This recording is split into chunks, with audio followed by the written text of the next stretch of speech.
ఇప్పటి వరకు 7 లక్షల మందిని దేశవ్యాప్తంగా వీళ్ళు మోసం చేసినట్టు తెలుస్తోంది. మొత్తం 3,700 కోట్ల రూపాయలకు సంబంధించిన ఒక పెద్ద ఫ్రాడ్. దీనికి సంబంధించి ఒక కంపెనీ ఉంది, ఎబ్లైజ్ ఇన్ఫో సొల్యూషన్ పేరుతో ఒక కంపెనీ 2015 నుంచి ఆపరేట్ చేస్తుంది. వీళ్ళు 5,750 రూపాయల నుంచి 57,500 రూపాయల వరకు మీరు పేమెంట్ చేయాలి. పేమెంట్ చేసిన తర్వాత మీకు ఒక లాగిన్ ఐడి ఇస్తారు. ఆ లాగిన్ ఐడి ఆధారంగా మీకు కొంత బిజినెస్ ప్రొవైడ్ చేస్తాము. ముఖ్యంగా మీరు చేసేది ఏమీ ఉండదు. రోజుకు 10-15 నిమిషాలు పనిచేస్తే మీకు వేలు కాదు లక్షల రూపాయలు సంపాదించవచ్చు అనేటువంటి ప్రకటనలు. అవి కూడా వీళ్ళు ఎక్కడ మీడియాలో కానీ లేకుంటే సోషల్ మీడియాలో ఎక్కడ ప్రకటనలు ఇవ్వరు. కేవలం మౌత్ పబ్లిసిటీ ద్వారా ఒక వ్యక్తి నుంచి ఇంకో వ్యక్తికి ఇది ఒక చైన్ సిస్టమ్ లాగా పాకుతుంది. ముఖ్యంగా ఒక వ్యక్తి 57,000 రూపాయలు 57,500 రూపాయలు పేమెంట్ చేసిన తర్వాత అతనికి ఒక లాగిన్ ఐడి ఇస్తారు. అతను ఒక 20 రోజుల వ్యవధి లోపల మరో ఇద్దరిని కింద బూస్టర్స్ లాగా జాయిన్ చేయాల్సి ఉంటుంది. వాళ్ళు జాయిన్ అయిన తర్వాత అతనికి కొంత అమౌంట్ వస్తుంది. అతని బిజినెస్ కూడా అతనికి ఇవ్వడం పెరుగుతుంది. అంటే దాదాపు ఒక 200 క్లిక్లు వీళ్ళు చేయాల్సి ఉంటుంది. ఒక్కొక్క క్లిక్ 5 రూపాయలు చొప్పున రోజుకు 1000 రూపాయల వరకు సంపాదించుకునే వీలుందనేటువంటిది ఇది ఒక చైన్ సిస్టమ్. దీని ఆధారంగా ఇప్పటి వరకు గ్రామీణ ప్రాంతాల్లో కూడా, ముఖ్యంగా హైదరాబాద్ లాంటి సిటీస్ కాదు, గ్రామీణ ప్రాంతాల్లో కూడా చాలా మంది ఇందులో జాయిన్ అయ్యారు. ఒక వ్యక్తి 57,000 రూపాయలు కట్టిన తర్వాత ఇమీడియట్ గా తన కింద ఉన్న ఇద్దరిని యాడ్ చేయకపోతే అతన్ని లాగిన్ ఐడి వెళ్ళిపోతుంది. అతని లాగిన్ ఐడి ఇన్వాలిడ్ అవుతుంది. కాబట్టి ఇమీడియట్ గా ఇద్దరిని చేర్పించేటువంటి స్కీమ్ ఇది. ఈ స్కీమ్ గత 1.5 ఏళ్లుగా కొనసాగుతోంది.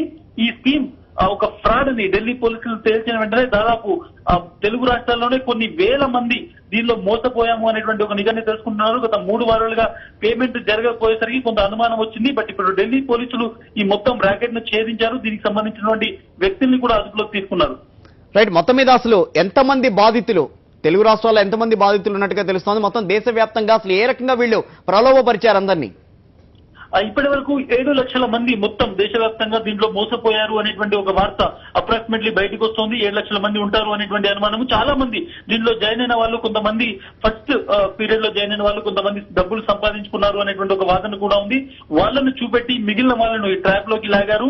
తెలుగు రాష్ట్రాల్లో వేల సంఖ్యలో ఈ నంబర్ ఉండొచ్చు, వేల సంఖ్యలో మోసపోయారు అనేటువంటిది మనకు తెలుస్తోంది. బట్ ఇంకా చాలా మంది బయటికి వచ్చి పోలీసులను పిటిషన్లు ఇవ్వడం కావచ్చు, లేకుంటే పోలీసులను కన్సల్ట్ చేస్తే కానీ ఎగ్జాక్ట్లీ ఎంత నంబర్ ఉంది అని మనం చెప్పలేము.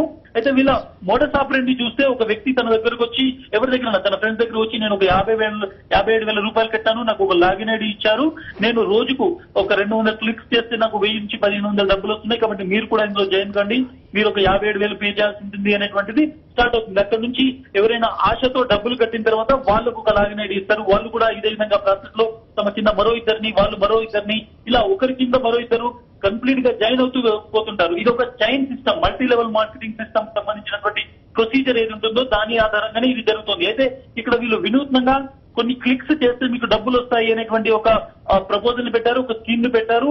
అది ఆ స్కీమ్ లో వాళ్ళు కొంత బిజినెస్ ప్రొవైడ్ చేశారు, కొన్ని క్లిక్లు ఇస్తారు, 200 క్లిక్లు, 150 క్లిక్లు, 100 క్లిక్స్, ఇలా ఒక క్లిక్ చేస్తే ఒక యాడ్ కి సంబంధించి మీకు 5 రూపాయలు మీ అకౌంట్ లో పడతాయి అనేటువంటిది వాళ్ళ వాదన. సో కొంతమందికి ఫస్ట్ ఫేజ్ లో ఏదైతే జాయిన్ అయిన తర్వాత కొద్ది రోజుల వరకు డబ్బులు వచ్చాయి. బట్ గత కొన్ని రోజులు అంటే 3 వారాలుగా వెబ్సైట్ సంబంధించింది అప్గ్రేడేషన్ లో ఉంది. దీన్ని మేము అప్గ్రేడ్ చేస్తున్న వెబ్సైట్ అనేటువంటి మెసేజ్ కనిపిస్తుంది. 3 వారాలుగా ఎవరికి పేమెంట్ కూడా జరగట్లేదు. ఢిల్లీ పోలీసులకు అందినటువంటి ఒక సమాచారం, ఫిర్యాదు ఆధారంగా వాళ్ళు నోయిడాలో ఉన్నటువంటి నోయిడా సెక్టర్ 3 లో ఉన్నటువంటి సెక్టర్ 63 లో ఉన్నటువంటి ఆఫీస్ పై దాడి చేసి మొత్తం ఏదైతే ఫ్రాడ్ జరిగిందో దాన్ని బయటికి తీశారు. ఇప్పటి